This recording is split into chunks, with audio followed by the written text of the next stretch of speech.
Welcome back, everyone, to another deep dive. This time, we're taking a look at the Spanish Civil War.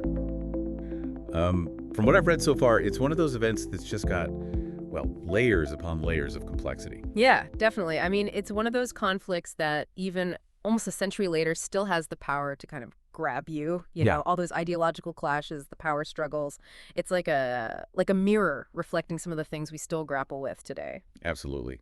And for this deep dive, we've got a fantastic book, one that dives deep into those turning points, those pivotal moments that really shaped the course of the war. Yeah, great source material for sure. And one thing it does really well is it starts right at the beginning with the Reconquista. Yeah. That period really laid the groundwork for so much of what came later in Spanish history. Right, right. I mean, we're talking about the foundation of Spanish identity and how Catholicism, militarism, and even regionalism were, like, woven into the fabric of society.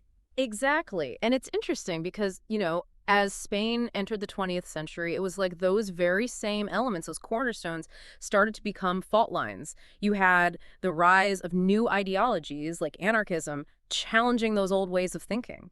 Yeah, and that tension really comes to the fore in the book's discussion of the tragic week in Barcelona in 1909. I mean, talk about a foreshadowing of the violence to come. Oh, for sure. I mean, on the surface, you had this anti-militarism protest, but underneath it all, there was this deep well of resentment. Like, a lot of working class folks felt the government was just completely out of touch with their struggles, Mm. and those feelings, that anger, well, it was like fuel for the anarchist movement. Yeah. They offered something different, a society built on worker control, on direct action. So, in a way, it's like the seeds of the Civil War were sown even then, decades before the actual conflict.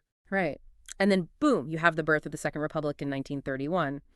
It was a moment of such hope for many, this chance to build a more just society. But at the same time, it really shook things up, caused a lot of anxiety for those who were clinging to the old ways, the traditional Spain. Yeah, the book really captures that tension, that clash between progress and tradition. It's like they were trying to cram a century's worth of change into a few short years. And, well, that's a recipe for some serious upheaval. Totally. And politically speaking, it was wild. You had all these different factions within the Republic, each with their own vision for the future. You had socialists, some advocating for a slow and steady approach, gradual change. But then you had others like Largo Caballero who were pushing for a much more revolutionary path. And then, of course, you had the anarchists, who were pretty much suspicious of any centralized authority. They wanted something completely different, like self-management, direct democracy, that sort of thing. Right, right. They wanted to flip the whole power structure on its head. And then, just to make things even more complicated, you have the rise of the Falange, led by Jose Antonio Primo de Rivera. This guy, he was a whole other story, rejected both liberalism and Marxism. He was looking for a path that was uniquely Spanish, something that blended intense nationalism with social concern. It was like this chaotic mix of ideologies, ambitions, and anxieties all bubbling away. And then all of a sudden, bam, the military coup in July 1936, it just explodes onto the scene. It's crazy how the book captures the sheer suddenness of it all, the brutality. I mean, figures like Franco, they saw this as their last chance to seize control, to prevent what they saw as, well, Spain falling into chaos. And it just tears the country apart, doesn't it? It's like all those fault lines we were talking about before, they just crack wide open. Absolutely. And the violence that follows it's just shocking. The book doesn't hold back. I mean, it really lays bare the atrocities committed on both sides, like the massacre at Badajoz, where nationalist troops, they just unleashed this wave of killings. It's just horrifying. It's just a stark reminder of how ideology, no matter how well-intentioned, it can be twisted, it can be used to justify these horrific acts. Yeah, and it's important to understand that it wasn't just one side. The Republic had their own dark side.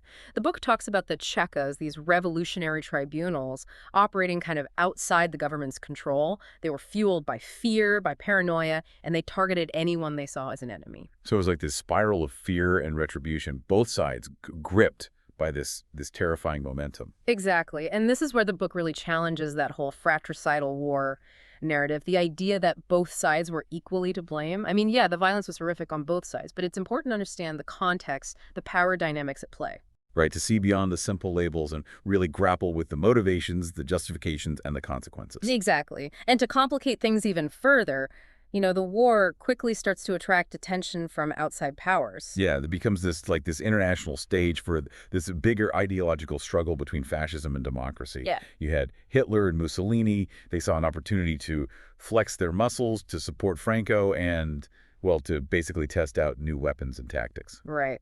And on the other side, you had the Soviet Union backing the Republic, but often with their own agendas, their own strings attached. The book really gets into those political games, the power struggles within the Republican government as they try to navigate this web of international alliances. So you have this tiny country, Spain, just ripped apart by this internal conflict. And then you have these major powers, these giants, pulling the strings, manipulating events for their own benefit. It's a recipe for disaster, really. And that's exactly what we're going to explore as we dive deeper into some of those key turning points in the next part of our deep dive. But first, one of those real turning points, it has to be the Battle of Madrid, November 1936. The Nationalists, they were so sure they'd take the capital quick and easy, but boy, were they wrong. The book does such a great job, painting this picture of this incredible resistance. Ordinary folks, citizens, workers, intellectuals, they all came together to defend their city. It's really inspiring, just how much courage they showed. Absolutely. And you can't forget about the international brigades either. All these volunteers coming from like all over the world to fight against fascism. They really helped turn the tide, gave the Republic a much needed boost, both in terms of manpower and, well, just morale. Yeah, I mean, they were definitely a symbol of international solidarity, right?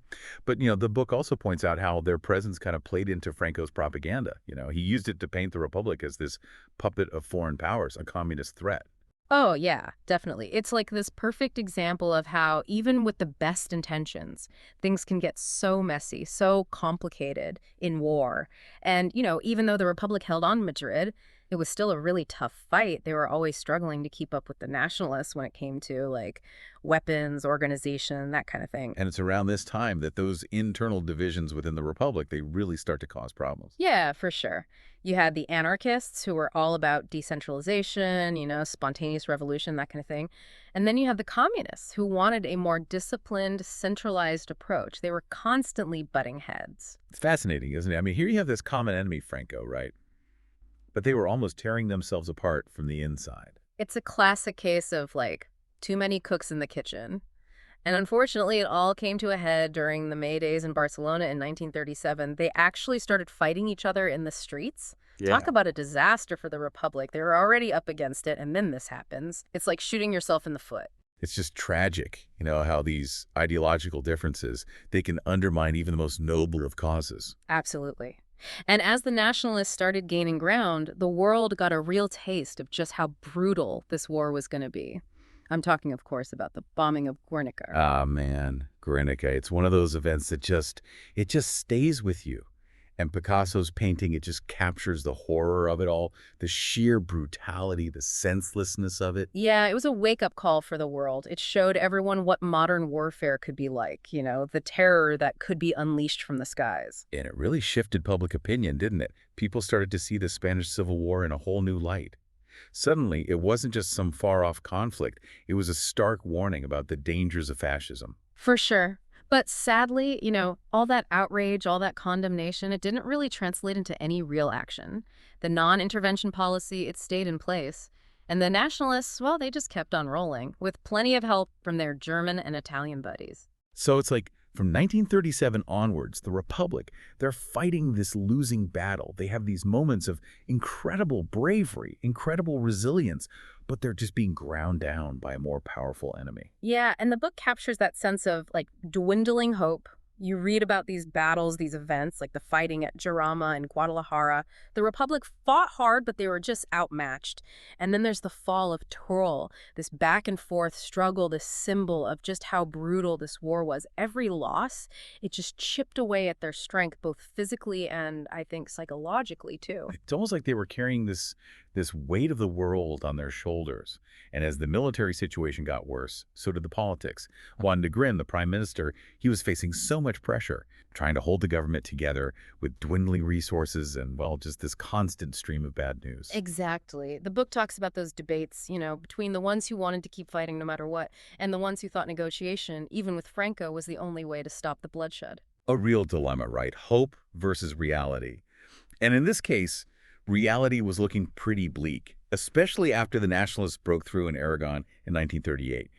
They basically split the Republic in two. It was a huge blow. It sounds like the Republic was just hanging on by a thread. But they didn't give up, did they? No, they didn't. And that's what's so remarkable about this story. Even with the odds stacked against them, they kept fighting. The Battle of the Ebro in 1938, it was this last desperate gamble to turn things around. They poured everything they had into it. And it drained them. It really was their last stand. And, going back to something we touched on earlier, one thing that really hit me in this book was how the war, it wasn't just this isolated Spanish thing. It became this proxy war for all those bigger ideological battles going on in Europe. It's like everyone was watching, everyone had a stake in it. Yeah. Yeah, it's almost like Spain became this testing ground for the weapons and tactics that would be used in World War II, right? I mean, the book talks about how the German Condor Legion, they used Guernica to experiment with, terror bombing. It's chilling. Exactly. And those lessons, they were learned, unfortunately, and then applied on an even larger scale just a few years later. It makes you think about these connections, how one event can ripple out and have these huge consequences. And you had the Soviet Union on the other side, right? Yeah. They were backing the Republic, but it was never, purely altruistic, was it? They had their own goals, their own agenda. Right. And the book, it doesn't shy away from that, from the political maneuvering, the power struggles within the Republican government as they tried to deal with, well, everyone, all these different factions, the Soviets, the anarchists. It must have been exhausting. Yeah, to be caught in the middle of all that, trying to maintain some sense of, independence while also needing help to survive. It's a tough spot to be in. No kidding. And the book, it's pretty honest, about the Republic. It doesn't try to sugarcoat things. It talks about the mistakes, the internal divisions, the times when, well, they did some pretty brutal things themselves in the name of the cause. It's a reminder, isn't it, that even when you're fighting for what you believe in, for something good, things can get really messy. There are always compromises, tough choices to make. For sure. But at the same time, the book doesn't lose sight of those who fought for the Republic, the ones who believed in a better Spain, a more just society. Their stories, their sacrifices, they're really at the heart of what makes this book so powerful. It's about those individual lives, those human stories caught up in this larger tide of events. That's what really grabs you, makes you feel the weight of it all. Absolutely. And those stories, they still matter today, don't they? I mean, when you see what's happening in the world, the threats to democracy, to human rights, like the Spanish Civil War, it's this warning, this reminder of what can happen when things go too far. Yeah, those echoes from the past, they're still with us. This book, it's not just a history lesson, is it? It's something more. Right. It's a story about courage, about resilience, about the human spirit. It's about fighting for what you believe in, even when the odds are stacked against you. It's a reminder that those fights, they're never really over. Yeah. So yeah, if you're looking for a deep dive into history, one that'll make you think, make you feel, this book is it. We highly recommend checking it out. And as always, you can find an affiliate link in our show notes. It helps us keep the show going, so we appreciate your support. And while you're reading, remember that, history, it's not just something in the past, it's alive, It shapes who we are, the choices we make. By understanding what came before, we can learn from it, maybe even avoid repeating some of the same mistakes. That's a great point. Well, folks, that's it for our deep dive into the Spanish Civil War. We'll be back next time with another fascinating journey through history. Until then, keep exploring, keep questioning, and keep the conversation going.